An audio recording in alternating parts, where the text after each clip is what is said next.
That's it. Enough is enough. Jules swiftly pressed shutdown, ensuring that she wasn't tempted to start working on yet another of her endless pile of documents, the necessary paperwork that formed her livelihood. For the last half hour she had started to lose focus and had difficulty concentrating. Feeling guilty, but choosing self-preservation, she quickly packed her beach bag with her favourite faded forever towel, gin and tonic, and her phone. The mission was to find the absence of noise, calmness, silence. There were a variety of places that Jules could call her favourite spot, but today's preference was on a secluded part of the beach. The timing was perfect to catch the sunset over the water. Hopefully nobody else is in my spot, she muttered to herself, and then had a silent giggle. Jules always thought it was amusing that she probably shared this sentiment with a great deal of people, but there was always angst and disappointment if somebody was in her spot. She mused about how much we all become creatures of habits. Thankfully, when Jules pulled up in the car park, she was relieved to see a lot of vacant spaces. She quickly progressed along the well-worn path to arrive at her chosen haunt. Already the shadows had lengthened as the earth started to block the sun's light for another day. Instantly, Jules was transfixed by the changes occurring in the sky as she observed the belt of Venus in the east, a telltale sign that she was right on time. Jules set her trusty old towel down on the beach and sat gratefully on the sandy warmth, allowing a satisfied moan to escape her lips.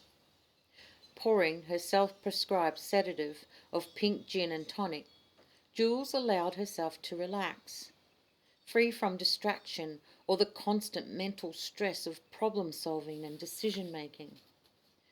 The beach always carried an echo of emptiness, both uplifting and at times evocative in the feelings it conjured.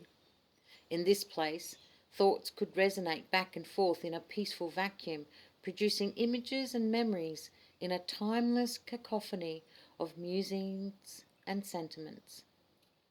Jules admired the shifting colours of the sun setting, moving light and shadow with purpose towards inevitable darkness.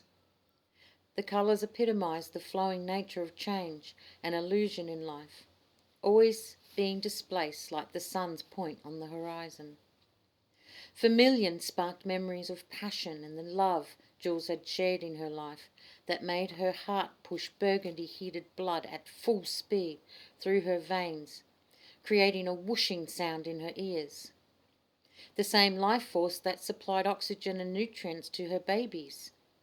Jules smiled within at the mental images of her new-born children's rose-coloured skin, displaying a translucency that evoked protective feelings to instinctively safeguard and shield their helplessness.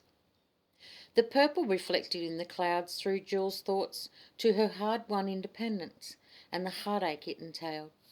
Sometimes they say that emotions can get in the way of a good story, but Jules knew that they created a better understanding of the truth.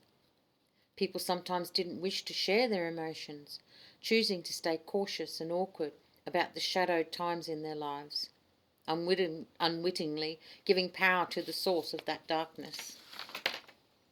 Jules' mind raced with a jumble of thoughts, emotions and memories, like an empty drum reverberating, now free of a lot of the content of her life, but thankful for that freedom. Jules had managed to break loose from the parts of her existence that threatened to destroy her essence and the true meaning of her life. As the colours dispersed, the onset of darkness mutated Jules' thoughts into deeper contemplation of her own past despair and the threats of hopelessness and shadows she had endured to be here. Noticing the darkness start to settle in with the silhouettes of trees, Jules controlled a shiver through her body and recollected her own source of light, that glowing radiance inside of her that gave her the strength to endure. Jules stood and shook the sand out of her favourite old towel, experiencing time stand still in an epiphany as the sand particles flew through the air, reflective of the nature of her scattered thoughts, all displaced but flying through time together. Time to head home. Tomorrow is another day.